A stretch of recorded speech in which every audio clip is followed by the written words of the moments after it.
Honestly, I think it's a very rare person that is really happy to receive negative feedback. I have a brother who is like that. He actually, he's learning tennis. We're a sporty family here. He's learning tennis and he asks for his coach, please tell me everything I do wrong. Please, I want everything. And that's been his attitude in life. He wants to be told.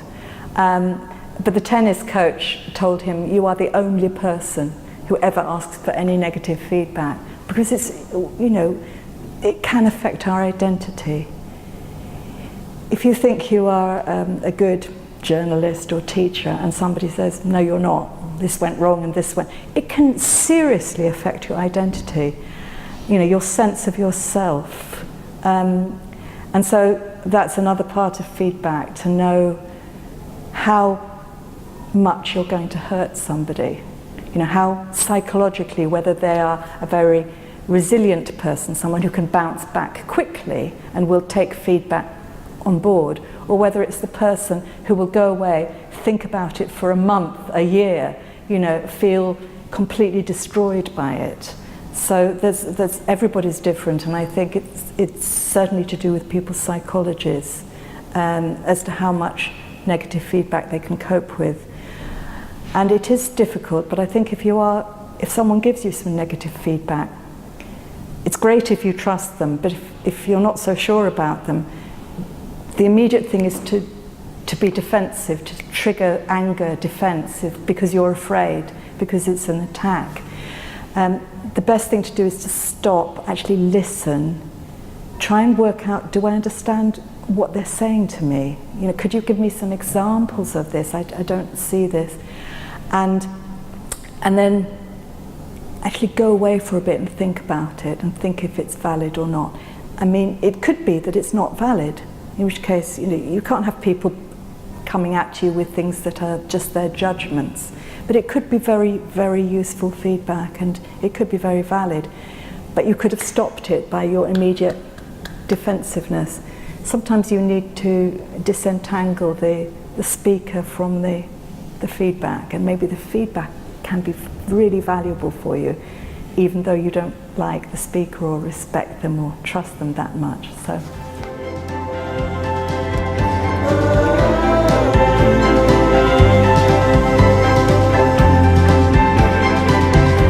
A few years ago, two friends of mine asked me to sing at their wedding. I mean, a solo at their wedding. And I don't sing solos, I sing in a choir. My voice is quite nice, but I sing in a choir of 100 people. And so when they asked me to do this, I went, oh, me, I can't sing in a wedding. And they said, it's very informal, you know, we're friends, somebody's going to do a reading, we know you sing, could you sing for us?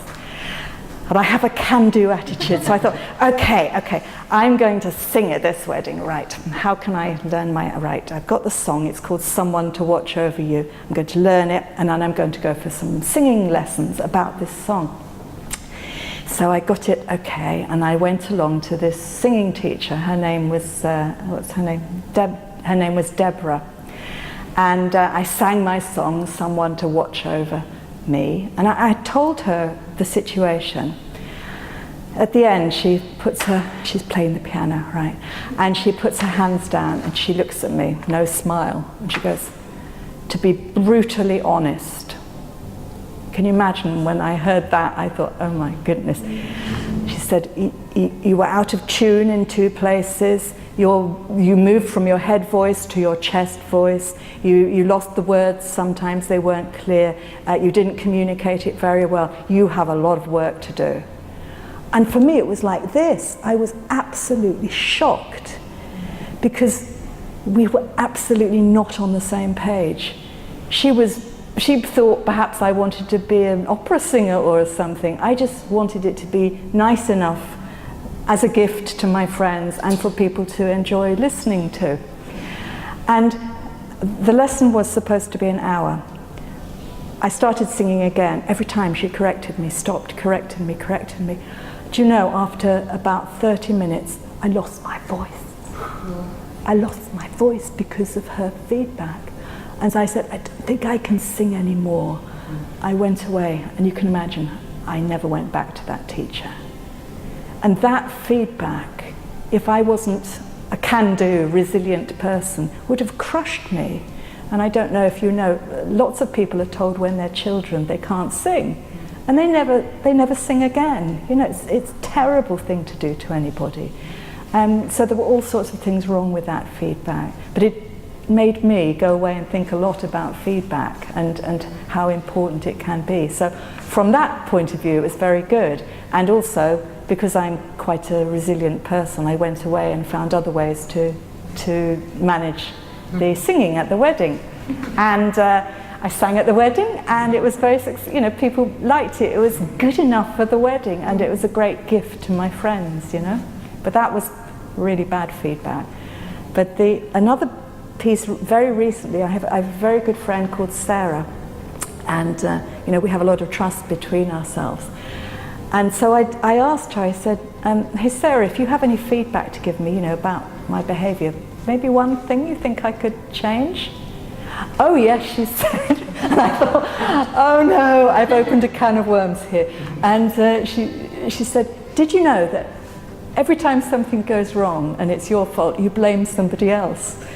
And I said, you're joking, really? How come no, really? Could you give me some examples? Because this wasn't my image of myself. Could you give me some examples? And she proceeded to tell me about 3 things, situations where I'd done that. You know, I'd immediately blamed her or somebody else. And I thought, oh my goodness, thank you so much for telling me that. And I went away and I noticed it, and because I noticed it and I paid attention to it, I was able to stop myself, and I'm getting better at that now. But that was incredibly valuable feedback, even though it was negative. You know, so that was feedback well done. We trusted each other. It was one thing that I could work on, and she gave me informative examples of it. If she just said that with no examples, it could have been her judgment. But she had examples, and I could go, oh yes, I recognize that, yeah. So that was great, yeah. So I think it's the negative feedback we remember probably more, interestingly, yeah, the difficult periods in life, yeah.